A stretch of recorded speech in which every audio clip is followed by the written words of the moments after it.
Everyone, welcome back to my channel. এবং আজকে আমরা আরআরবি গ্রুপ ডির পিওয়াইকিউ সিরিজ স্টার্ট করছি। এই সিরিজটা চলবে আরআরবি গ্রুপ ডি এক্সাম হওয়া পর্যন্ত। যেহেতু জেনারেল সায়েন্স আরআরবি গ্রুপ ডিতে 25 আলাদা কোয়েশ্চেন থাকে, এক্সট্রা কোয়েশ্চেন থাকে, মানে একদম স্পেশাল সায়েন্সের উপরে, তাই সায়েন্সের উপরে ফোকাস করতেই হবে। এবং যারা এএনএম জিএনএম এক্সাম দিচ্ছ তাদের জন্য এই ক্লাসটা হেল্পফুল হবে। যারা আমাকে বলছিলে এএনএম জিএনএম এর ক্লাস করানোর জন্য, তারা এই ক্লাসটাও দেখতে পাবে। এবং এই ক্লাসে আমরা শুধুমাত্র কোয়েশ্চেন আর অ্যান্সার করবো না, ওয়েল এক্সপ্লেন ইনফরমেশন আমরা দেখবো। একটা কোয়েশ্চেন থেকে কি কি কোয়েশ্চেন আসতে পারে এবং সেই রিলেটেড যা যা ইনফরমেশন রয়েছে সেটা দেখবো। তাই কোয়েশ্চেনের সংখ্যা এই ক্লাসে কম থাকবে, কিন্তু ইনফরমেশনে কোনো কম থাকবে না। ফার্স্ট কোয়েশ্চেন কি আছে দেখা যাক। ফার্স্ট কোয়েশ্চেন হচ্ছে, which of the following statement is incorrect? নিম্নলিখিত বিবৃতিগুলির মধ্যে কোনটি ভুল বা সঠিক নয়? তোমাদেরকে 5 সেকেন্ড টাইম দিচ্ছি, তোমরা পড়ো, সাথে আমিও পড়ছি, এবং পড়ার পরেই অ্যান্সার করো। এই স্টেটমেন্ট বেস কোয়েশ্চেন করার যেমন বেনিফিটও আছে, সেরকম কিছু মানে অসুবিধাও রয়েছে, যে আমরা সঠিক উত্তর না জানলে করতে পারি না, কিন্তু এখানে অমিট করার চান্সেস রয়েছে। ইনকারেক্ট জিজ্ঞেস করেছে, যখনই স্টেটমেন্ট কোয়েশ্চেন থাকবে তখন দেখবে আগে যে কারেক্ট জিজ্ঞেস করেছে না ইনকারেক্ট জিজ্ঞেস করেছে। এখানে ইনকারেক্ট জিজ্ঞেস করেছে। ইনকারেক্ট জিজ্ঞেস করেছে, তো ফার্স্ট স্টেটমেন্ট রয়েছে, kidney are located in the abdomen on the either side of the backbone. কিডনিগুলি পেটে মেরুদণ্ডের উভয় পাশে অবস্থান করে। Each kidney has a large number of filtration unit called neuron pack close together. প্রতিটি কিডনিতে নিউরন নামে বৃহৎ সংখ্যক পরিশ্রবণ ইউনিট থাকে। The human excretory system include pair of kidney, a pair of ureters and urinary bladder and urethra. একজোড়া কিডনি, একজোড়া ইউরেটর, একটি মূত্রাশয় এবং একটি মূত্রনালী নিয়ে গঠিত। Normally in a healthy adult the initial filtrate in kidneys is about 180 litre per daily. সাধারণত একজন সুস্থ প্রাপ্তবয়স্ক ব্যক্তির কিডনিতে প্রাথমিক পরিশ্রবণের দৈনিক পরিমাণ প্রায় 180 লিটার। এখানে দেখো সঠিক উত্তর হচ্ছে, মানে যেটা ভুল উত্তর সেটা হচ্ছে অপশন 2, কারণ এখানে বলা হচ্ছে নিউরন। নিউরন তো কিডনির ইউনিট না, নিউরন তো স্নায়ুতন্ত্রের ইউনিট। স্নায়ুতন্ত্রের গঠনগত ও কার্যগত একক। গঠনগত ও কার্যগত একক। ওকে, তাহলে নিউরন হবে না, নিউরনের জায়গায় কি হবে? সঠিক উত্তর কি হবে? সঠিক উত্তর হবে নেফ্রন। নেফ্রন হচ্ছে কিডনির স্ট্রাকচারাল এবং ফাংশনাল ইউনিট। এটা হচ্ছে কিডনি। কিডনির যে বাইরের কভারিং, সেটাকে কি বলা হয়? সেটাকে বলা হয় রেনাল ক্যাপসুল। সেটাকে বলা হয় রেনাল ক্যাপসুল। এবং বাইরের অংশটাকে বলা হয় কটেক্স, ভেতরের অংশটাকে বলা হয় মেডেলা। এই যে পার্টটা দেখতে পাচ্ছ, এই পার্টগুলোকে বলা হয় পিরামিড, রেনাল পিরামিড। এবং এইখানেই নেফ্রনগুলোর যে গ্লোমেরুলাস পার্টটা রয়েছে, এই পার্টটা অবস্থান করে। একটু যদি ছবিটাকে আমি জুম করার চেষ্টা করি, তাহলে জুম হবে এখানে, এবং তোমরা এখানে দেখতে পাচ্ছ এই যে পার্টটা রয়েছে, এই যে পার্টটা রয়েছে, এই পার্টটাকে বলা হচ্ছে বাউম্যান ক্যাপসুল। এবং এখানটাই হচ্ছে ফিল্ট্রেশন ইউনিট, যেটা হচ্ছে এই যে রক্তজালকগুলো রয়েছে, এটাকে বলা হচ্ছে গ্লোমেরুলাস। এবং এই পার্টটা হচ্ছে পিসিটি। তারপরের পার্টটা হচ্ছে এখানে হের্নির লুপ অঞ্চল। এই যে ইউ আকৃতির অঞ্চলটা রয়েছে, এটাকে বলা হচ্ছে হের্নির লুপ অঞ্চল। এবং এটা হচ্ছে ডিসিটি, এটা হচ্ছে নিকটবর্তী সংবর্তনালিকা, এটা হচ্ছে দূরবর্তী সংবর্তনালিকা। এবং এটা হচ্ছে কালেক্টিং যে ডাকটা, সেটা হচ্ছে এই পোর্শনটা, যেখানে প্রত্যেকটা তোমার নেফ্রন থেকে মূত্র কালেক্ট হয়ে এই ডাক্টের মাধ্যমে আলটিমেটলি বেরোচ্ছে কিডনি থেকে। এবং কিডনির যে এই পোর্শনটা, যেখানটাতে এসে সমস্ত শিরা এবং এই যে রেনাল আর্টারি এবং রেনাল ভেন এবং এখানে যে কালেক্টিং ডাক্টটা বেরিয়েছে, ইউরেটরটা বেরিয়েছে, এই জায়গাটাকে বলা হয় রেনাল সাইনাস। ঠিক আছে, এই জায়গাটাকে বলা হয় রেনাল সাইনাস। এবং খেয়াল রাখবে, এই যে বাউম্যান ক্যাপসুলটা রয়েছে, এই বাউম্যান ক্যাপসুলের দুটো পার্ট রয়েছে, একটা হচ্ছে অ্যাফারেন্ট আর একটা হচ্ছে ইফারেন্ট। অ্যাফারেন্ট যেটা দিয়ে ঢুকছে এবং ইফারেন্ট যেটা দিয়ে বেরোচ্ছে। অ্যাফারেন্ট যে এট্রিয়লটা রয়েছে, এটা হচ্ছে অন্তর্মুখী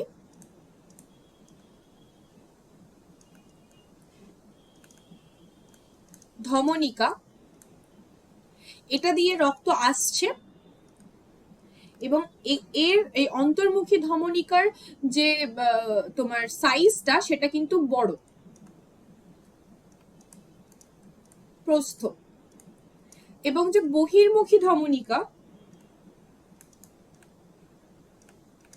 তার প্রস্থ ছোট, কারণ সেখানে প্রেসার লাগছে। ফিল্ট্রেশন ইউনিটটা হচ্ছে গ্লোমেরুলাস।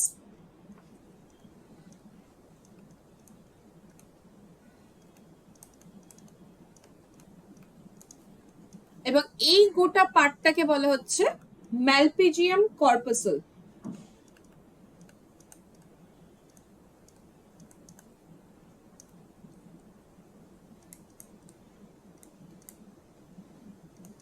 ওকে, মনে থাকবে। আচ্ছা, এই যে হের্নিল লুপ অঞ্চল, এখানটাতে জল শোষিত হচ্ছে, এখানে ওয়াটার, সব থেকে বেশি ওয়াটার শোষণ হচ্ছে। এবং এই যে পার্টটা যেটা দূরবর্তী সংবর্তনালিকা, এখানে বিভিন্ন সল্ট, NaCl, তারপর বিভিন্ন রকমের যে সল্ট রয়েছে, ক্যালসিয়াম, এই সমস্ত সল্ট গুলো অ্যাবজর্ব হচ্ছে। এবং খেয়াল রাখবে, এই যে হের্নিল লুপ অঞ্চলে জলটা শোষণ হচ্ছে, এই জল শোষণে হেল্প করে কোন hormone?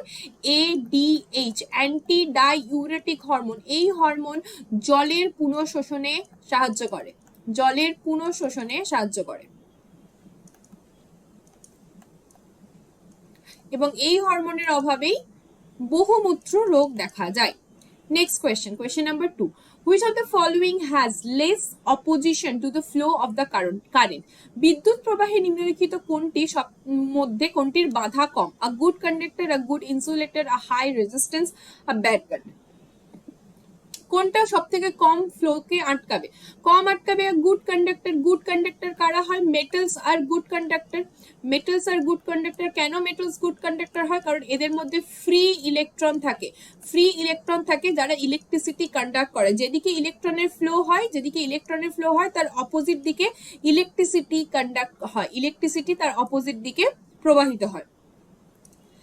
Which of the following oxide correspond to oxide of একা অ্যালুমিনিয়াম? একা অ্যালুমিনিয়াম মৌল কোনটি? এই কোশ্চেনটাও দিতে পারতো। তো নিচের অক্সাইড গুলোর মধ্যে কোনটা একা অ্যালুমিনিয়াম অক্সাইডের সাথে মিলে যায়? একা অ্যালুমিনিয়াম যেটা হচ্ছে অ্যালুমিনিয়ামের নিচের যে মৌলটা, সেটাকে বলা হচ্ছে একা অ্যালুমিনিয়াম, সেটা হচ্ছে গ্যালিয়াম, Ga2O3। গ্যালিয়াম হচ্ছে এখানে একা অ্যালুমিনিয়াম। সেরকম ভাবে একা সিলিকন হচ্ছে জার্মেনিয়াম। এই জায়গাগুলো ফাঁকা ছিল, পরবর্তী ক্ষেত্রে এই মৌলগুলো আবিষ্কার হওয়ার পর সেই জায়গায় বসেছে। A copper wire AB is made of 3 part. একটা কপার ওয়্যার আছে, যেটা 3টে পার্ট দিয়ে গঠিত। 3টে পার্ট আছে, 1 2 3। এটা A, এটা B, এটা C আর এটা D। 3টে পার্ট আছে। 3টে পার্টের মধ্যে যে রেজিস্ট্যান্স আছে R1 হচ্ছে 2, R2 হচ্ছে 3 এবং R4 হচ্ছে এখানে 4। এবং এটা কানেক্ট করে হচ্ছে একটা ব্যাটারি দিয়ে কানেক্ট করা হয়েছে। এবং V1 V2 V3 are the potential drop across, এখানটাতে হচ্ছে এটা হচ্ছে AC CD DB respectively. AC তে হচ্ছে তোমার V1, AC তে হচ্ছে V1, CD তে হচ্ছে V2 এবং DB তে হচ্ছে V3। 3টে পোটেনশিয়াল ড্রপ রয়েছে। তাহলে এখানে বলছে যে কোন রিলেশনটা, নিচের কোন রিলেশনটা সঠিক। আমরা V এবং I এর মধ্যে একটাই সম্পর্ক পাই, যেটা হচ্ছে V = IR। এখানে যেহেতু একটাই ব্যাটারিতে কানেক্ট আছে, তাহলে এবং এখানটাতে যে কারেন্টটা ফ্লো করবে সেই কারেন্টটা ইকুয়াল হবে। এবং কারেন্টটা যদি ইকুয়াল হয়, তাহলে আমরা এখান থেকে কি পাচ্ছি? V1 = I × R1, V2 = I × R2 এবং V3 = I × R3। তো যেহেতু এটার কারেন্টটা প্যারালাল কানেকশনে, কারেন্টটা একটাই কারেন্ট ফ্লো হচ্ছে, তাই V1 = V2 = V3 যখন করব, তখন সেটা I পার্টটা কেটে যাবে। দেখো I × R1 I × R2 I × R3। তাহলে I পার্টটা যদি কেটে যায়, তাহলে R1 R2 R3, সেটাই হয়ে যাবে উত্তর। তাহলে 2:3:4 এটাই হয়ে যাবে অ্যান্সার। 2:3:4। ওকে। আচ্ছা, এখানে না আমার এই জায়গাটা পড়তে একটুখানি ভুল হয়েছে। দেখো এটা AC, তারপর CD, তারপর DB। তার মানে এই জায়গাটা C হবে, আর এই জায়গাটা D হবে, আর এই জায়গাটা B হবে। এখানে আমি কোয়েশ্চেনটা প্রথমেই পড়ার সময় ভুল পড়েছি, এই মার্কটা তুলে দিলাম। Next question number 5. What is the nature of BaSO4 formed by a reaction of SO4 2 minus, এটা উপরে, এটা 2 মাইনাস, SO4 2 মাইনাস Ba+2 এবং SO4 2 মাইনাস এবং Ba+2 এর বিক্রিয়ার ফলে গঠিত BaSO4 এর প্রকৃতি কি? বলছে Ba+2 and SO4 2 মাইনাস এটা দিয়ে যে গঠন হচ্ছে BaSO4 এর প্রকৃত কি? জলে দ্রবণীয়, কালো ফটিস, লাল গুঁড়ো নাকি জলে অদ্রবণীয়? কি মনে হচ্ছে এটা জলে দ্রবণীয় হবে না অদ্রবণীয় হবে? ওয়াটারে ইনসলিবল হবে। কেন ওয়াটারে ইনসলিবল হবে? কারণ এটা হচ্ছে সল্ট হলেও একটা নন পোলার সল্ট গঠন করছে, তার জন্য এটা জলে ইনসলিবল হবে, ওয়াটারে ইনসলিবল হবে। What is the difference between start and smooth muscle cell? হচ্ছে কোন এই রেখাযুক্ত পেশি স্টার্ট সেল মানে হচ্ছে রেখাযুক্ত এবং স্মুথ হচ্ছে মসৃণ। রেখাযুক্ত পেশি কোষে নিউক্লিয়াস থাকে না, অন্যদিকে মসৃণ পেশি কোষে দ্বি নিউক্লিয়াস যুক্ত। মসৃণ পেশি কোষ স্নায়ুতন্ত্রের সঙ্গে সংযুক্ত নয়, অন্যদিকে রেখাযুক্ত পেশি কোষ স্নায়ুতন্ত্রের সঙ্গে যুক্ত। মসৃণ পেশি কোষের তুলনায় সমস্ত রেখাযুক্ত কোষের প্রতিবর্ত ক্রিয়া দ্বারা কাজ করে এবং মসৃণ পেশি কোষ স্বেচ্ছায় সংকুচিত হতে পারে না, অন্যদিকে ঐচ্ছিক পেশি কোষ স্বেচ্ছায় সংকুচিত হতে পারে। এখানে সঠিক উত্তর হচ্ছে অপশন 4, যেখানে স্মুথ মাসল নিজে নিজে মানে কানেক্ট করতে পারে না, কিন্তু ভলেন্টারি যে সমস্ত মাসল রয়েছে বা ঐচ্ছিক পেশি সেগুলো কিন্তু নিজে নিজে কন্ট্রাক্ট করতে পারে। মাসলকে আমরা কটা ভাগে ভাগ করতে পারি? 3টে ভাগে ভাগ করতে পারি সাধারণত। একটা হচ্ছে ঐচ্ছিক পেশি, একটা অনৈচ্ছিক পেশি, একটা হচ্ছে কার্ডিয়াক মাসল, যেটা হচ্ছে সব থেকে বেশি মুভমেন্ট হচ্ছে কার্ডিয়াক মাসলে 24/7 সেটা মুভ করে যাচ্ছে এবং এখানে প্রচুর পরিমাণে শক্তি দরকার হচ্ছে। মাইটোকন্ড্রিয়ার পরিমাণ অনেক বেশি কার্ডিয়াক মাসলে, কারণ সবসময় এটা কন্ট্রাকশন এবং রিল্যাক্সেশন করে যাচ্ছে। Question number 7. Consider the following statement about the force acting on a current carrying straight conductor plays in a magnetic field. একটি চৌম্বক ক্ষেত্রে স্থাপিত বিদ্যুৎবাহী সরল পরিবাহীর ওপর যদি উপযুক্ত বল প্রয়োগ করা হয় তাহলে নিম্নলিখিত যে স্টেটমেন্টগুলো রয়েছে সেগুলো বিবেচনা করুন। 1 নম্বর স্টেটমেন্ট হচ্ছে চৌম্বক ক্ষেত্রের দিক উল্টে দিলেও বলের দিক একই থাকে এবং অপশন বি হচ্ছে ফ্লেমিং এর বামহস্ত নিয়মের ফলে বলের দিক নির্ণয় করা যেতে পারে। তাই কি চৌম্বক ক্ষেত্র উল্টে দিলে কি বলের দিক একই থাকবে? থাকবে না। অনলি বি হচ্ছে এখানে সঠিক উত্তর। চৌম্বক ক্ষেত্রের দিক উল্টে দিলে ফোর্সের দিকও উল্টে যাবে। একটি ছোট ঘরে আলোক রশ্মি দৃশ্যমান হয় কিসের জন্য? এই কোয়েশ্চেনটা কালকে পড়েছিল যে আমরা আকাশের রং নীল দেখতে পাই কেন? তো এখানে সঠিক উত্তর কি হবে? সঠিক উত্তর হচ্ছে আলোর যে বিক্ষেপণ, স্ক্যাটারিং অফ লাইটের জন্য আমরা আলোক রশ্মিকে দেখতে পাই। স্ক্যাটারিং অফ লাইট যখন একটা পার্টিকেলস এর উপর একটা লং ওয়েভলেন্থ এসে ঠেকছে, তখন সেই পার্টিকেলটা যখন রিফ্লেক্ট করছে তখন কিন্তু সেটা শর্ট ওয়েভলেন্থ হয়ে যাচ্ছে, ঠিক আছে? এটা হচ্ছে স্ক্যাটারিং অফ লাইট। এবং বাউনিয়ার মুভমেন্ট অফ পার্টিকেল, যেটা আমরা সাইড থেকে দেখতে পাই কোলয়েডাল সলিউশন বা সাসপেনশনের ক্ষেত্রে, যে পার্টিকেল গুলো আছে সেগুলো লাইটটাকে ডিফ্লেক্ট করে দেয় এবং ডিফ্লেক্ট করে দেওয়ার ফলে আমরা সেটার একটা এফেক্ট দেখতে পাই, সেটাকে টিন্ডাল এফেক্ট বলছি। এবং এই যে কোন একটা লাইট কোন একটা পার্টিকেল অ্যাবজর্ব করার পর সেটা র্যান্ডম মুভমেন্ট করছে, এই মুভমেন্টটাকে বাউনিয়ার মুভমেন্ট বলা হয়। What part of respiratory system prevent the air passage from collapsing? শ্বাসযন্ত্রের কোন অংশটা বায়ুপথকে চুপসে যেতে দেয় না? আমরা তো সবসময় নিঃশ্বাস নিচ্ছি, একটা ভ্যাকিউম, একটা লো প্রেশার, একটা হাই প্রেশার ক্রিয়েট হচ্ছে, একটা ভ্যাকিউম ক্রিয়েট হচ্ছে, কোনো সময় এয়ার ফ্লো হচ্ছে, তো সেই জায়গাটায় আমি যখন কোনো স্ট্র দিয়ে সাক করি তখন স্ট্রটা চুপসে যেতে পারে। কিন্তু কোনখানটা চুপসে না বলতে, একটা স্ট্রর যেখানটা বেন্ড করা থাকে, যেখানটাতে এরকম এরকম করা থাকে, সেই জায়গাটায় কিন্তু স্ট্রটা চুপসে না। এই জায়গাটা চুপসে যায়, নিচের দিকটাও চুপসে যায়, কিন্তু যেখানটা বেন্ড করা থাকে সেই জায়গাটা চুপসে না। কারণ কি? কারণ সেখানে এরকম রিং রিং করা থাকে এবং আমাদের যে ট্রাকিয়া রয়েছে সেখানে এরকম রিং রিং করা থাকে, সেটাকে বলা হচ্ছে রিং অফ কার্টিলেজ। কার্টিলেজের যে রিং রয়েছে তার জন্য আমাদের শ্বাসতন্ত্রের যে এয়ার প্যাসেজটা সেটা কোল্যাপস করে যায় না। আচ্ছা, এটা হচ্ছে ট্রাকিয়া, এটা দুটো লাং এবং অ্যালভিওলাই, যেখানে হচ্ছে গ্যাসিয়াস এক্সচেঞ্জ ঘটছে, অ্যালভিওলাইয়ের মধ্যে। এখানে বিভিন্ন তোমার নিউমেরাস সরু সরু ক্যাপিলারিজ রয়েছে, যার মধ্যে দিয়ে বাই ডিফিউশন এই যে গ্যাসিয়াস এক্সচেঞ্জটা ব্যাপন প্রক্রিয়ার মাধ্যমে ঘটছে, বাই ডিফিউশন গ্যাসিয়াস এক্সচেঞ্জ ঘটছে।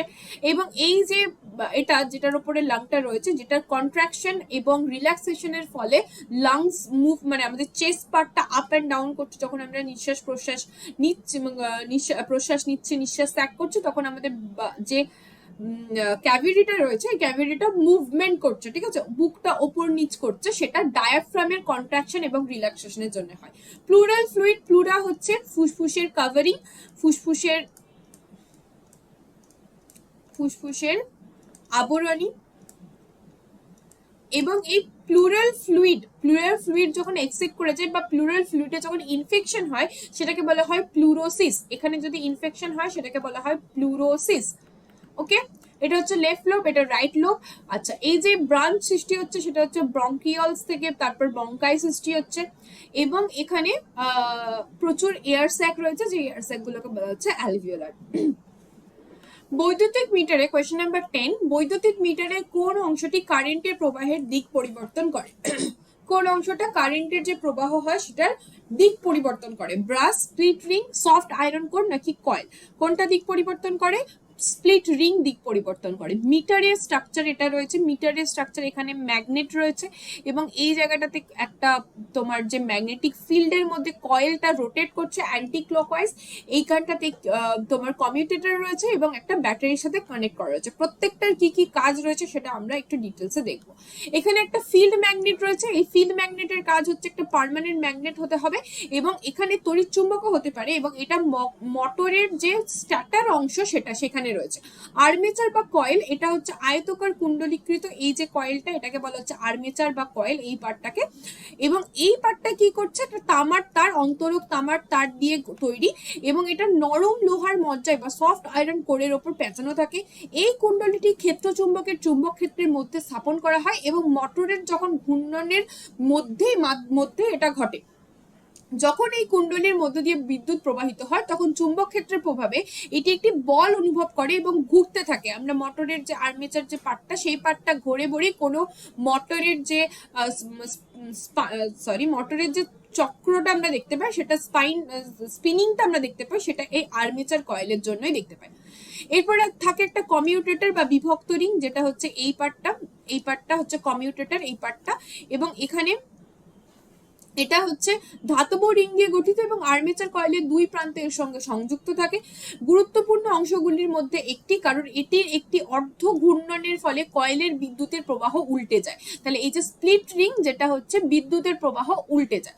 কার্বন ব্রাশের কাজ কি? কার্বন ব্রাশের কাজ হচ্ছে রিংগুলিকে হালকাভাবে স্পর্শ করে রাখে, তাই ব্রাশগুলির মাধ্যমে ব্যাটারি থেকে আর্মেচার কয়েলে বিদ্যুৎ সরবরাহ হয়। তাই বিভক্ত রিংগুলি ঘুরতে থাকে, তখন ব্রাশগুলি স্থির থাকে এবং তাদের মধ্যে সংযোগ বজায় থাকে এবং বৈদ্যুতিক প্রবাহ নিশ্চিত করে।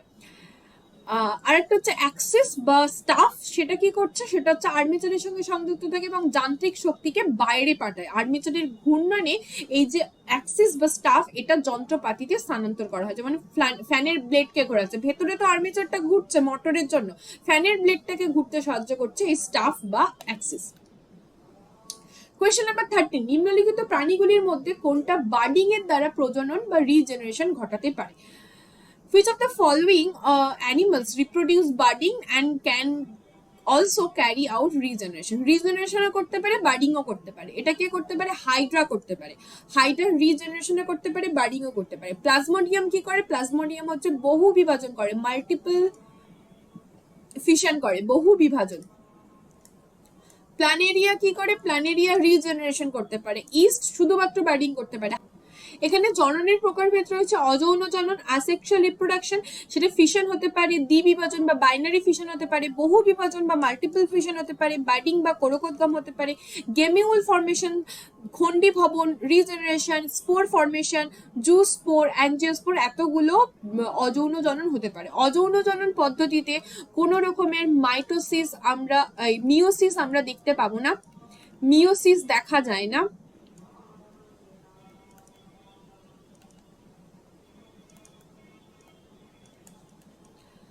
এবং এখানে অযৌন জননের একক বলা হয় রেণুকে, স্পোরকে বা রেণুকে বলা হয় অযৌন জননের একক। এবং অযৌন জনন প্রক্রিয়া আমরা দেখতে পাবো যে সমস্ত প্রিমিটিভ প্ল্যান্ট অ্যান্ড অ্যানিমালস আছে তাদের ক্ষেত্রে। এখানে এক্সাম্পল গুলো খুব ইম্পর্টেন্ট। দ্বিবিভাজন দেখা যায় ইউগ্লিনা, অ্যামিবা, প্যারামিসিয়াম, প্ল্যানেরিয়া। প্ল্যানেরিয়ার ক্ষেত্রে আমরা রিজেনারেশনও দেখতে পাই, এবং এক্ষেত্রে তির্যক বিভাজন দেখতে পাই, তির্যক। প্যারামিসিয়ামের ক্ষেত্রে অনুপ্রস্থ বিভাজন দেখা যায়।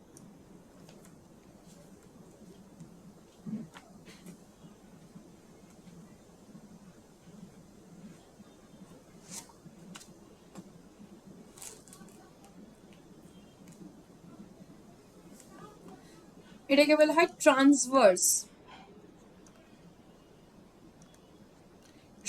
ফিশন। ইউগ্লিনার ক্ষেত্রে কি দেখতে পাই? ইউগ্লিনার ক্ষেত্রে নর্মালি বিভাজন দেখতে পাই, এবং প্যারামিসিয়ামের ক্ষেত্রে সরি প্লাজমোডিয়ামের ক্ষেত্রে আমরা বহু বিভাজন দেখতে পাই, এবং অ্যামিবার ক্ষেত্রেও বহু বিভাজন দেখতে পাই। এখানে একসাথে একটা অ্যামিবা থেকে অনেকগুলো অ্যামিবা গঠিত হচ্ছে। বার্ডিং বা কোরোকোদ্গম দেখতে পাই। ইস্ট, হাইড্রা, স্পঞ্জিলাতে গেমিউল ফর্মেশনও দেখতে পাই। ফ্র্যাগমেন্টেশন, স্পঞ্জ, সাগর কুসুম, তারা মাছ একটা কোনো একটা ফ্র্যাগমেন্টেড হয়ে গেল, সেই জায়গা থেকে গোটা অর্গানিজমটা তৈরি হচ্ছে। রিজেনারেশন হচ্ছে কোনো একটা খণ্ডি ভবন, মানে রিজেনারেশন আর পুনরুৎপাদন এই দুটো সিমিলারই প্রসিডিওর, কিছু বেসিক ডিফারেন্স থাকে। জুস্পোর এবং স্পোরেনজিওস্পোর, চলরেণু এবং অচলরেণু। চলরেণুর মধ্যে কি থাকে? ফ্ল্যাজেলা থাকে। ক্লামাইডোমোনাসের যে রেণুগুলো সেগুলোতে ফ্ল্যাজেলা থাকে, সেগুলো মুভমেন্ট করতে পারে, তার জন্য এটাকে চলরেণু বলা হচ্ছে। ওকে, আচ্ছা, তাহলে খেয়াল রাখবো এখানে চলরেণুতে ফ্ল্যাজেলা থাকে।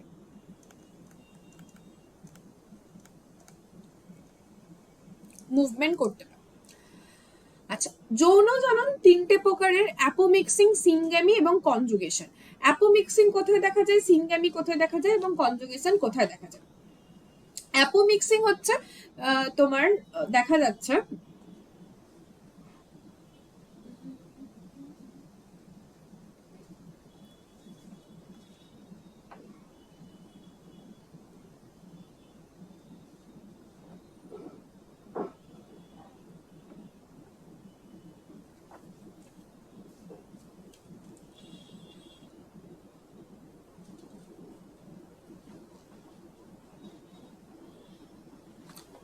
আচ্ছা, যৌন জনন হচ্ছে এখানে দু প্রকার, একটা হচ্ছে সিনগ্যামি, একটা হচ্ছে সংযুক্ত। সিনগ্যামি মানে হচ্ছে যেখানে দুটো আলাদা আলাদা গ্যামেট এসে মিক্স করছে এবং ফিউজ হয়ে একটা অর্গানিজম তৈরি করছে। কনজুগেশন মানে দুটো অর্গানিজমই একসাথে মিক্স হচ্ছে। যেমন কনজুগেশন কাদের দেখা যায়?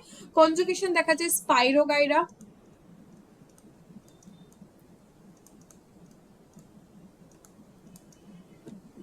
লিখতে অসুবিধা হচ্ছে, একদম স্ক্রিনের শেষে তো। স্পাইরোগাইরা, তারপর হচ্ছে তোমার প্যারামিসিয়াম, এদের ক্ষেত্রে কনজুগেশন দেখা যায়। আর সিনগ্যামি বিভিন্ন অন্যান্য অর্গানিজমের ক্ষেত্রে দেখো, সিনগ্যামিকে আমরা আবার ডিভাইড করতে পারি। একটা হচ্ছে আইসোগ্যামি, অ্যানাইসোগ্যামি এবং উগ্যামি। আইসোগ্যামিতে দুটো যে গ্যামেট থাকে তাদের সিমিলার শেপ সাইজ হয়, এটাকে আমরা তিনটে ভাগে ডিভাইড করতে পারি, এখানে লিখবো। একটা হচ্ছে আইসোগ্যামি, একটা হচ্ছে অ্যানাইসোগ্যামি,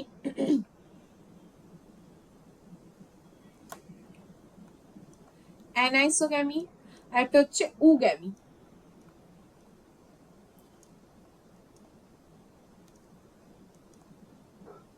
তোমাদের এই ক্লাসটা কেমন লাগছে আমাকে একটুখানি জানিও, মানে এই ফরম্যাটটা তো এই চ্যানেলে নতুন, তাই। আইসোগ্যামির ক্ষেত্রে কি হয় না, দুটো গ্যামেট সিমিলার সাইজের হয়। অ্যানাইসোগ্যামির ক্ষেত্রে একটা মানে আলাদা আলাদা রকমের হয়, একটা বড় একটা ছোট। আর উগ্যামির ক্ষেত্রে একটা স্থির হয়, যেটা মানুষের ক্ষেত্রে দেখা যায়। স্পার্মটা কি হয়, স্পার্মটা মুভমেন্ট করে এবং ওভারটা ওয়েট করে, ফ্যালোপিয়ান টিউবে ওয়েট করে, স্পার্মটা মুভ করে ওভার কাছে যায়, দিয়ে ফার্টিলাইজ হয়। তো এটা হচ্ছে উগ্যামি। ওকে, এখানে কিছু ছবি দেওয়া আছে যাতে বুঝতে সুবিধা হয় বার্ডিং কিভাবে হচ্ছে, রিজেনারেশন কিভাবে হচ্ছে, স্পোর ফর্মেশন কিভাবে হচ্ছে, এবং বাইনারি ফিশন এবং ট্রান্সভার্স ফিশন ইন প্যারামিসিয়াম, এগুলো একটু ছবি দেওয়া আছে যাতে বুঝতে সুবিধা হয়। When registered, question number 12, when registered are connected, registers are connected in parallel combination, then the resultant resistance will be, যখন রোধকগুলিকে সমান্তরাল সমবায়ে সংযুক্ত করা হয় তখন তার ফলস্বরূপ রোধ মানে যে রেজাল্টেন্ট রেজিস্ট্যান্স আসছে সেটা কি হবে, সেটা আমরা কোন ফর্মুলা দিয়ে দেখি। দুটো কানেকশন হয়, একটা হচ্ছে প্যারালাল কানেকশন আর একটা হচ্ছে সিরিজ কানেকশন। শ্রেণী সমবায়ে রোধগুলো পরপর এরকম ভাবে সংযুক্ত থাকে, এবং এক্ষেত্রে এটা যদি R1 হয়, এটা যদি R2 হয়, এটা যদি R3 হয়, তাহলে R ইকুইভ্যালেন্ট আমরা কি পাই? R1 plus R2 plus R3, এটা পাই। যদি প্যারালাল কানেকশন হয় তাহলে কি হয়? প্যারালাল কানেকশন হলে কি হয়? প্যারালাল কানেকশন হলে এখানে একটা রেজিস্ট্যান্স, এখানে একটা রেজিস্ট্যান্স, আর এখানে একটা রেজিস্ট্যান্স, তিনটে রেজিস্ট্যান্স প্যারালালে কানেক্টেড রয়েছে, এটা একটা ব্যাটারি দিয়ে কানেক্টেড রয়েছে। তো এর ক্ষেত্রে এটা যদি R1 হয়, এটা যদি R2 হয়, এটা যদি R3 হয়, তাহলে 1/R ইকুইভ্যালেন্ট ইকুয়ালস টু হয় 1/R1 plus 1/R2 plus 1/R3। তাহলে এই যে R ইকুইভ্যালেন্টটা হচ্ছে, এই R ইকুইভ্যালেন্টটা সব থেকে কম যে রেজিস্ট্যান্স তার থেকেও কম হয়, সর্বনিম্ন রোধের থেকেও কম হয়। কিন্তু এক্ষেত্রে যখন সিরিজ কানেকশন করা থাকে তখন কিন্তু R ইকুইভ্যালেন্টটা সর্ববৃহৎ যে রোধ রয়েছে তার থেকেও বেশি হয়। ওকে, খেয়াল থাকবে। Next question. আচ্ছা, এখানে রেখেছিলাম জায়গা। Ravi injured his knee while playing and it was bleeding. After some time, he noticed that the bleeding has stopped and dark red clot had plugged the wound. Which type of cell help in the bleeding? Clotting, এই টাইপের question গুলো আসে হচ্ছে আরবিতে এবং CGL CHSL এ এই টাইপের question আমরা দেখতে পাবো। যে কি না, রবি খেলার সময় হাঁটুতে আঘাত পেলো এবং আঘাত পাওয়ার পর সেখান থেকে রক্তক্ষয় হচ্ছিল, কিছুক্ষণ পর সে দেখলো যে রক্তক্ষরণ বন্ধ হয়ে গেছে এবং সেখানে একটা ক্লট তৈরি হয়েছে। তো এই ক্লটে কোন ধরনের সেল হেল্প করেছে? এটা আমাদের স্টেটের কোয়েশ্চেন হলে এটা দিত, রক্ততঞ্জনে হেল্প করে কোন সেলটি? সঠিক উত্তর হচ্ছে এখানে প্লেটলেটস বা অনুচক্রিকা। এটা রক্ত তঞ্চনে হেল্প করে। ব্লাড ক্লটিং একটা খুব ইন্টারেস্টিং এবং কমপ্লেক্স ফেনোমেনা। এখানে শুধুমাত্র যে প্লেটলেটসই রয়েছে তার এরকমটা নয়, এখানে অনেকগুলো ফ্যাক্টর কাজ করছে এবং এই ব্লাড ক্লটিং তিনটে প্রসেস মানে তিনটে ভাগে হচ্ছে। একটা হচ্ছে প্রথমে হচ্ছে হিমোলাইটিক প্লাগ গঠন করবে, তিনটে ফেজে হচ্ছে। ফার্স্ট ফেজ হচ্ছে প্লেটলেট প্লাগ, ঠিক আছে। সেকেন্ড ফেজ হচ্ছে রক্তবাহ সংকোচন,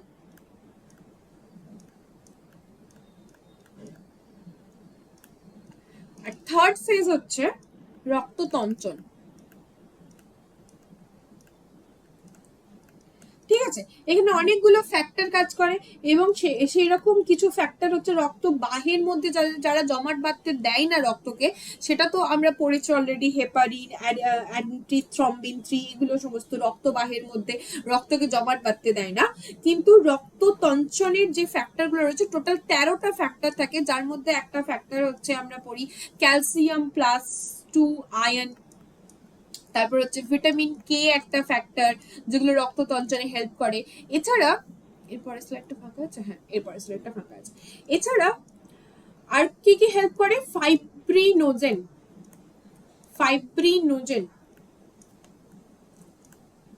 প্রথম্বিন,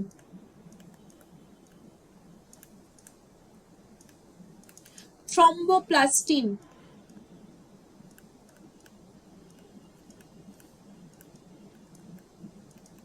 এগুলো সবই কিন্তু রক্ত তঞ্চনে সাহায্যকারী প্রোটিন, ঠিক আছে। রক্ত তঞ্চনে, আমার হ্যান্ডরাইটিংটা অতটাও ভালো না, বাট আশা করি বোঝা যায়, সাহায্য করে। নোট এখানে ইম্পর্টেন্ট, একটু ডেপথ থেকে যদি কোয়েশ্চেন করে, সেটা হচ্ছে ফ্যাক্টর 9, এটাকে বলা হয় ক্রিসমাস ফ্যাক্টর।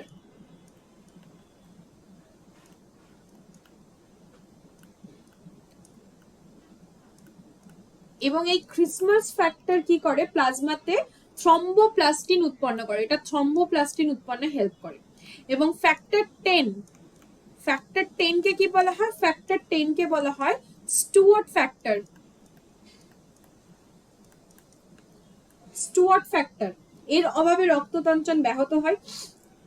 আর ফ্যাক্টর 12 কে বলা হয় হ্যাগম্যান ফ্যাক্টর।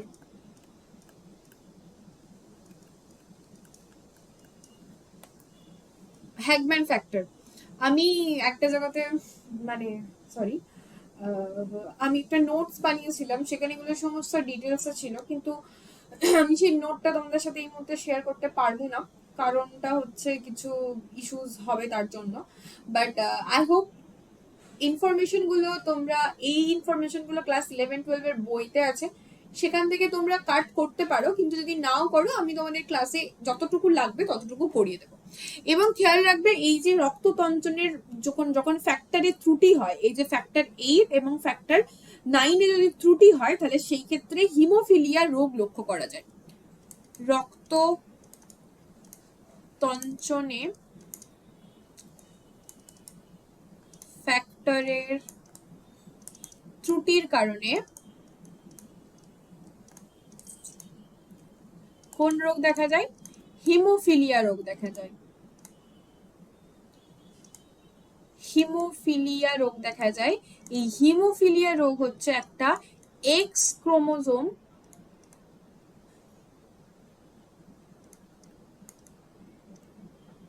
প্রচ্ছন্ন বৈশিষ্ট্যধারী রোগ। ঠিক আছে, এক্স ক্রোমোজোমের প্রচ্ছন্ন বৈশিষ্ট্যকারী রোগ। বাল্বের ফিলামেন্টে অত্যন্ত সরু এবং লম্বা করা হয় কিসের জন্য? বাল্বের ফিলামেন্টকে খুব সরু এবং লম্বা করা হয়, তারপর সেটাকে পেঁচানো হয় কিসের জন্য? কারণ এটাতে উচ্চ রোধ সৃষ্টি করার জন্য, যাতে হাই রেজিস্ট্যান্স হয় এবং হাই মেল্টিং পয়েন্ট হয়, এবং রেজিস্ট্যান্সের জন্য এটা হিট জেনারেট করে। যত বেশি রেজিস্ট্যান্স হবে তত বেশি হিট হবে এবং হিটের জন্য সেটা জ্বলতে থাকবে। এই ফিলামেন্টে কি ইউজ করা হয়? টাংস্টেন ইউজ করা হয়। ফিলামেন্টে টাংস্টেন ইউজ করা হয়। What did the finger-like projection that increased the area of the absorption in the small intestine call? ক্ষুদ্রান্তের শোষণের ক্ষেত্রফল বৃদ্ধি করতে আঙুলের মতো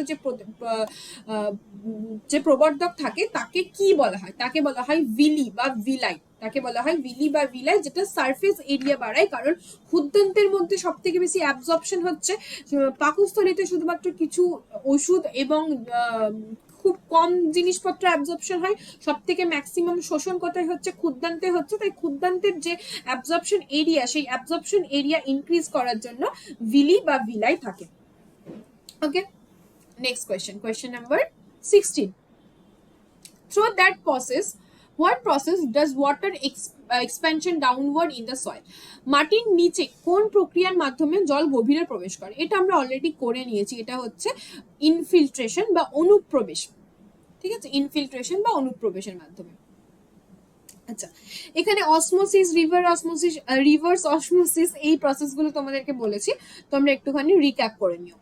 What important function is performed by the soft endoplasmic reticulum in the liver cell of vertebrates? মেরুদণ্ডী প্রাণীদের যকৃৎ কোষে অবস্থিত সফট এন্ডোপ্লাজমিক রেটিকুলাম কি গুরুত্বপূর্ণ কাজ করে? Synthesis of protein, lipid synthesis, detoxification of পয়জনস, নাকি জটিল শর্করা সংশ্লেষণ, synthesis of complex sugar.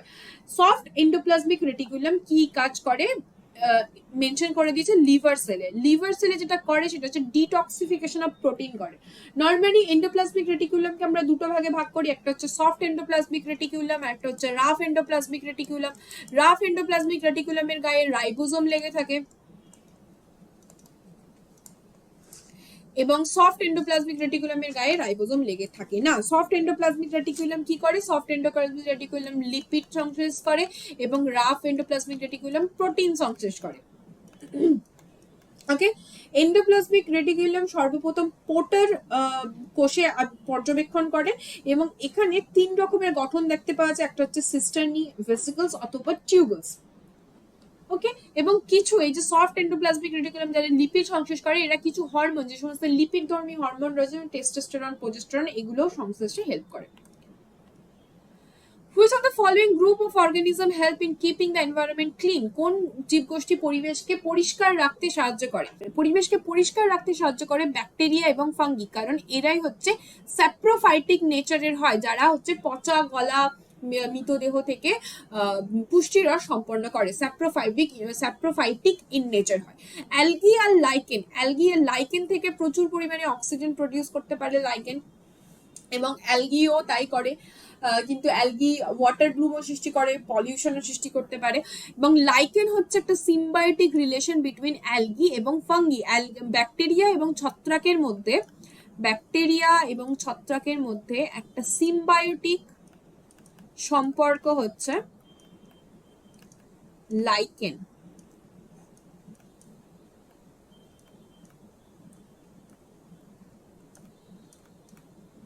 Symbiotic সম্পর্ক। আগে আমি সিম্বায়োটিক রিলেশন পড়াচ্ছিলাম আমার একটা স্টুডেন্টকে, সে বলে কি ভেনামো সিম্বায়োটিক রিলেশন ছিল।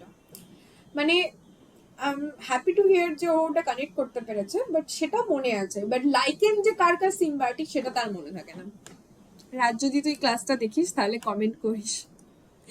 What is the pH of salt containing mixture of strong base and weak acid? Strong base এবং weak acid, শক্তিশালী ক্ষার এবং দুর্বল অ্যাসিড, তাহলে তার pH কত হবে? মোর দ্যান 7 হয়ে যাবে, কারণ এটা ইজি। আমরা এখানে পাই 7, এখানে হচ্ছে 14 আর এখানে হচ্ছে 10। এদিকে আসলে অ্যাসিডিক, এদিকে গেলে বেস। এটা অ্যাসিডিক, এটা বেস। যখন স্ট্রং বেস হচ্ছে যার দিকে পাল্লা ভারী সেটাই হবে। The correct formula of calcium hydroxide. Calcium hydroxide এর কারেক্ট ফর্মুলা কি? CaOH whole twice. সাধারণ নাম হচ্ছে কলিচুন বা সেক লাইম বা লাইম ওয়াটার। এটা ক্যালসিয়াম হাইড্রক্সাইডের পাতলা দ্রবণকে চুনে লাইম ওয়াটার বলা হয়। জলে ক্যালসিয়াম হাইড্রক্সাইড ঘন সাসপেনশন বা মিল্ক অফ লাইম তৈরি করে, এবং এটা হচ্ছে একটা বেস, এবং এটা জলের দ্রবণ, একটি জলীয় দ্রবণ ক্ষারকীয় প্রকৃতির, যার পিএইচ এর মান হচ্ছে 12.4। একটি রাসায়নিক বিক্রিয়া থেকে তাপ উৎপন্ন হয় তখন থেকে কি বলা হয়? Chemical reaction in which the heat is generated, then এটাকে কি বলা হয়? সেটাকে বলা হয় এক্সোথার্মিক রিয়াকশন বা তাপমোচী বিক্রিয়া। তাপমোচী বিক্রিয়া বা এবং তাপ উৎপাদী বিক্রিয়া, তাপগ্রাহী বিক্রিয়াও বলা হয় অনেক সময়। এটা হচ্ছে এন্ডোথার্মিক রিয়াকশন, যেখানে তাপটা গ্রহণ করে নিচ্ছে, যেখানে delta H positive. Delta H হচ্ছে এখানে পজিটিভ। এটা একটুখানি খেয়াল রাখবে, যারা আরআরবির জন্য দেখছো তারা এই ইনফরমেশনটা খেয়াল রাখবে। এবং এখানে কি করছে না, এক্সোথার্মিক রিয়াকশন, বাইরে তাপ দিচ্ছে, তখন সেখানে ডেল্টা এইচ নেগেটিভ হয়ে যাচ্ছে। ঠিক আছে, একটা এক্সোথার্মিক রিয়াকশনের নাম বলো তো। দুটোই এক্সাম্পল দিও, একটা এক্সোথার্মিক এবং এন্ডোথার্মিকের এক্সাম্পল। এছাড়া কেমিক্যাল রিয়াকশন হতে পারে কি কি? কম্বিনেশন অফ রিয়াকশন হতে পারে, ডিকম্পোজিশন রিয়াকশন হতে পারে, এটা আমরা আগের দিনও পড়েছি, সিঙ্গেল রিপ্লেসমেন্ট রিয়াকশন হতে পারে, ডাবল রিপ্লেসমেন্ট রিয়াকশন হতে পারে, এবং কম্বাসন রিয়াকশন হতে পারে, যেখানে আগুন জ্বলছে। এছাড়া রেডক্স রিয়াকশন হতে পারে, যেখানে ইলেকট্রন অক্সিডেশন এবং রিডাকশন, ইলেকট্রন বর্জন করলে, জারণ সংখ্যা বৃদ্ধি করলে সেটাকে আমরা বলছি অক্সিডেশন। রিডাকশন হচ্ছে ইলেকট্রন যদি গ্রহণ করে এবং জারণ সংখ্যা যদি হ্রাস পায়, সেটাকে আমরা বলছি রিডাকশন। নন রেডক্স রিয়াকশন, যেখানে ইলেকট্রনের কোনো ট্রান্সফার হচ্ছে না, সেগুলোকে নন রেডক্স রিয়াকশন বলছি, অর্থাৎ জারণ সংখ্যার কোনো রকম পরিবর্তন হচ্ছে না। নিউট্রালাইজেশন রিয়াকশন, যেখানে একটা অ্যাসিড এবং বেস, সেটা একটা সল্ট এবং ওয়াটার তৈরি করছে, সেটা হচ্ছে নিউট্রালাইজিং রিয়াকশন। প্রেসিপিটেশন রিয়াকশন, যেখানে একটা কিছু প্রেসিপিটেট পড়ছে, সেটাকে আমরা বলছি প্রেসিপিটেশন রিয়াকশন। নিম্নলিখিতগুলির মধ্যে কোনটি একটি সরল স্থায়ী কলা নয়? সরল স্থায়ী কলা নয় কোনটা? জাইলেম হচ্ছে জটিল স্থায়ী কলা, বাকিগুলো সব সরল স্থায়ী কলা। ভাজক কলা এবং স্থায়ী কলা, উদ্ভিদ কলাকে দুটো ভাগে ভাগ করতে পারি। সরল স্থায়ী কলা হচ্ছে প্যারেনকাইমা, কোলেনকাইমা, স্ট্রেলেনকাইমা। জটিল স্থায়ী কলা হচ্ছে জাইলেম এবং ফ্লোয়েম। প্যারেনকাইমা টিস্যু, এখানের যে সেলগুলো থাকে এর মধ্যে প্রচুর ভ্যাকুয়াল দেখা যায়, এবং কোষের মধ্যে কোষান্তর যে মাঝখানের যে স্পেস সেটা অনেক বেশি থাকে। কোলেনকাইমার ক্ষেত্রে আরেকটু কম ভ্যাকুয়াল দেখা যায় এবং স্পেস কমে যায়, এবং স্টেলেনকাইমার ক্ষেত্রে কূপ দেখা যায়। কি দেখা যায়? কূপ দেখা যায়, কয় দীর্ঘ কূপ। ঠিক আছে, কূপ দেখা যায়, এবং এটা রিজিডিটি প্রোভাইড করে। স্টেলেনকাইমা আপেল নাশপাতির যে ফ্লেশ থাকে সেখানে স্টেলেনকাইমা থাকে, একটু খড়খড়ে টাইপের। মেরিসমেটিক টিস্যু বা ভাজক কলা তিনটে টাইপের হতে পারে। একটা হচ্ছে অগ্রস্থ ভাজক কলা বা এপিক্যাল মেরিসমেটিক টিস্যু, যেটা হাইট ইনক্রিজ করে। ইন্টার ক্যালারি মেরিসমেটিক টিস্যু, যেটা হচ্ছে পর্বমধ্যের মধ্যে দেখা যায়, যেটা হচ্ছে ইন্টারমিডিয়েট লেন্থটাকে বাড়ায়। ঠিক আছে, দুটো পর্বমধ্যের মধ্যে লেন্থ বাড়ায়। আর ল্যাটেরাল মেরিসমেটিক টিস্যু, যেটা সাইডে দেখা যায়, যেটা হচ্ছে গ্রিড বা যে প্রস্থচ্ছেদটা রয়েছে সেটা ইনক্রিজ করতে হেল্প করে। কে পারমাণবিক সংখ্যার ভিত্তিতে মৌলগুলিকে শ্রেণীবদ্ধ করেছিলেন? কে করেছিলেন? পারমাণবিক সংখ্যার ভিত্তিতে মৌলগুলোকে শ্রেণীবদ্ধ করেছিলেন মোজলে করেছিলেন। নিম্নলিখিত কোন হরমোনগুলির মধ্যে কোনটি বয়স সন্ধিকালে ছেলেদের মধ্যে দৃশ্যমান চেহারার পরিবর্তন ঘটায়? কোন হরমোনটা ঘটায়? টেস্টোস্টেরন ঘটায়। টেস্টোস্টেরন হচ্ছে একটা লাইক মেল হরমোন, যেটা তোমার ওয়াই জিনকে স্ট্রং করে, এবং যে ছেলে সুলভ যে সমস্ত ক্যারেক্টারিস্টিক সেগুলো আমরা দেখতে পাই টেস্টোস্টেরনের জন্য। এখানে আমি হরমোনের একটা ডিটেলস ডিসকাশন করব ভেবেছি, তো আই হোপ তোমরা এই জায়গাটাকে পছন্দ করবে। হরমোন রিলিজ কোথা থেকে হচ্ছে? হরমোন রিলিজ হচ্ছে এন্ডোক্রাইন গ্ল্যান্ড থেকে। এবং এন্ডোক্রাইন গ্ল্যান্ডকে বলা হচ্ছে ডাক্টলেস গ্ল্যান্ড, কারণ এদের ক্ষেত্রে ডাক্ট থাকে না, বা বাংলাতে একে বলা হয় অনাল গ্রন্থি।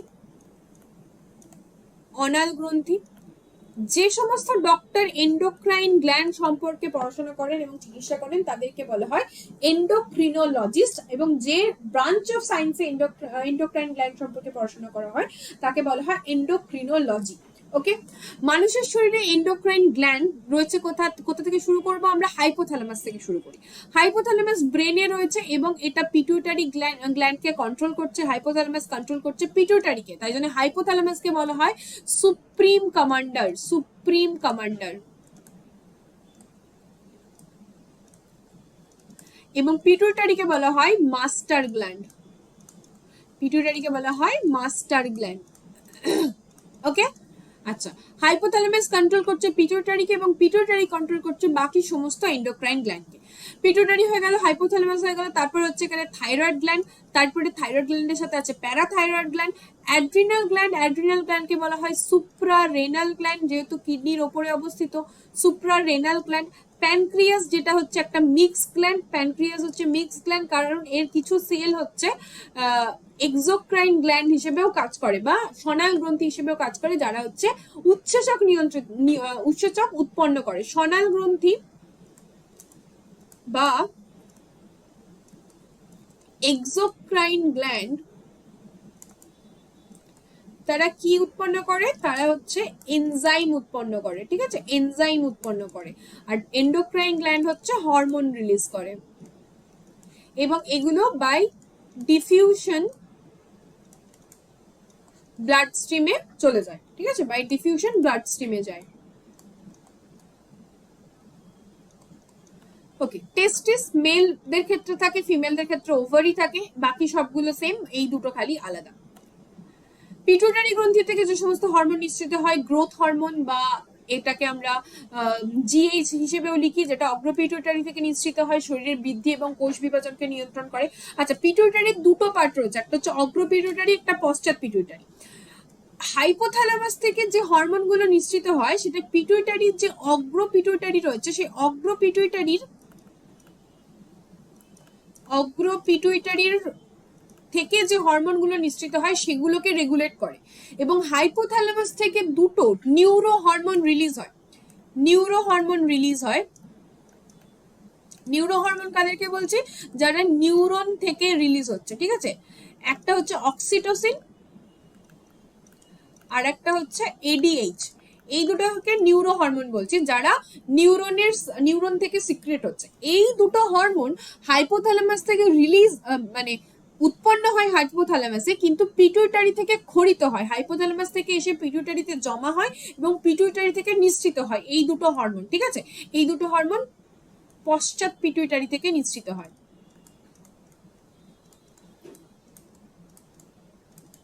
ওকে, তো growth hormone, thyroid stimulating hormone, এটা থাইরয়েড গ্রন্থিকে উদ্দীপিত করে। অ্যাড্রিনোকর্টিকোট্রপিক হরমোন এসিটিএইচ অ্যাড্রিনাল গ্রন্থির কর্টেক্সকে উদ্দীপিত করে। ফলিকল স্টিমুলেটিং হরমোন অগ্রপিটুইটারি ডিম্বাণু এবং শুক্রাণু উৎপন্নকে নিয়ন্ত্রণ করে। এটার আরেকটা নাম আছে ইন্টারসেল স্টিমুলেটিং হরমোন, আইসিএসএইচ। ওকে, লিউটিনাইজিং হরমোন বা এলএইচ, এটাও টেস্টোস্টেরন এবং প্রোজেস্টেরনকে নিয়ন্ত্রণ করে। প্রোল্যাকটিন অগ্রপিটুইটারি স্তন্যপায়ী প্রাণীর দেহে দুগ্ধ উৎপন্নকে উদ্দীপিত করে।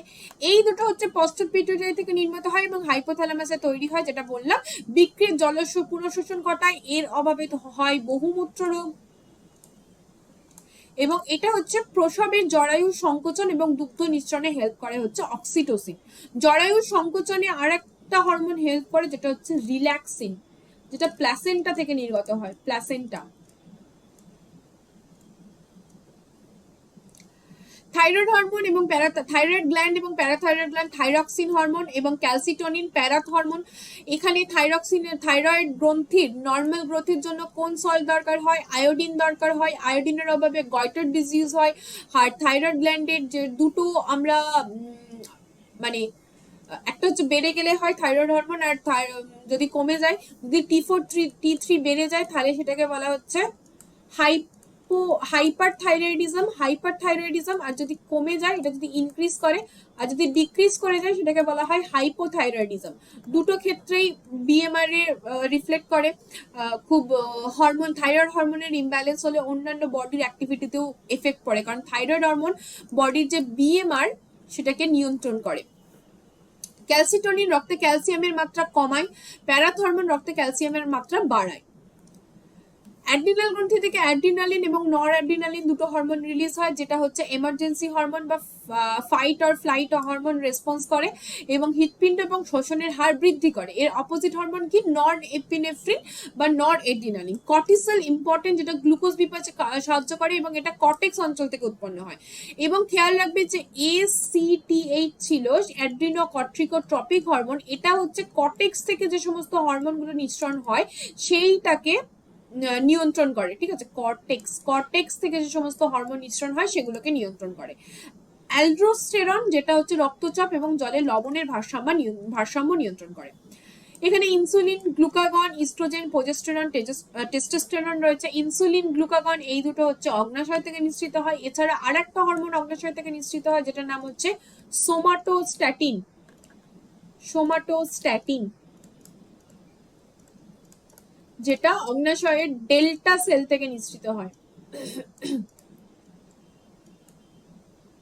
ডেল্টা কোষ থেকে নিঃসৃত হয়। এর সম্পর্কে ডিটেলস আমি অলরেডি আগে বলে দিয়েছি। ওভারি থেকে ইস্ট্রোজেন এবং প্রোজেস্টেরন, টেস্টোস্টেরন হচ্ছে শুক্রাশয় থেকে। অতিরিক্ত অ্যালডোস্টেরন হরমোনের প্রভাবে রক্তে পটাশিয়ামের ঘনত্ব যদি হ্রাস পেয়ে যায় তাকে কি বলা হয়? প্রথমত হ্রাস পেয়ে গেলে সেই কন্ডিশনটাকেই বলা হচ্ছে হাইপো, ঠিক আছে। সেই কন্ডিশনটাকেই বলা হচ্ছে হাইপো। তাহলে এই হাইপার দুটো কেস চলে যাবে, হাইপোক্যালমিয়া নাকি হাইপোগ্লাইসেমিয়া। গ্লাইসেমিয়া তো গ্লুকোজের সঙ্গে সম্পর্কিত, তাহলে হাইপোক্যালমিয়া, অপশন সি হচ্ছে সঠিক উত্তর। লাস্ট কোশ্চেন আজকে এটা, মানব দেহের প্লাসেন্টা থেকে নিঃসৃত হয় না এমন একটি হরমোন। প্লাসেন্টা থেকে নিঃসৃত হয় না কোনটা? না অ্যাড্রিনালিন নিঃসৃত হয় না, বাকি প্রোজেস্টেরন, রিল্যাক্সিন এবং হিউম্যান কোরিয়নিক গোনাডোট্রপিন এই তিনটে হরমোনই প্লাসেন্টা থেকে নিঃসৃত হয়। এবং এই হিউম্যান কোরিয়নিক গোনাডোট্রপিন এই হরমোনটা টেস্ট করা হয় যখন প্রেগনেন্সি টেস্ট করা হয়, ব্লাড টেস্ট করা হয় প্রেগনেন্সির সময়, তখন এই হিউম্যান কোরিয়নিক গোনাডোট্রপিন হরমোনটা টেস্ট করা হয়, কারণ এটা একমাত্র প্লাসেন্টা থেকেই উৎপন্ন হয়। তো 25টা কোয়েশ্চেন ছিল, কে কতগুলো উত্তর করতে পেরেছো সেটা জানাবে। তার থেকেও বড় কথা, এই যে ডিটেল ডিসকাশনটা এটা তোমাদের কেমন লাগছে এটা আমাকে অবশ্যই জানাবে, কারণ তাহলে আমি ইন ফিউচার ক্লাসগুলো প্রিপেয়ার করতে আমার হেল্প হবে একটু। থ্যাংক ইউ অল, দেখা হবে নেক্সট ক্লাসে। ভালো লাগলে শেয়ার করে দিও এবং ক্লাসের পিডিএফটা তোমরা এই চ্যানেলে পেয়ে যাবে, যার ডিসক্রিপশনে লিঙ্ক দেওয়া রয়েছে। Thank you all.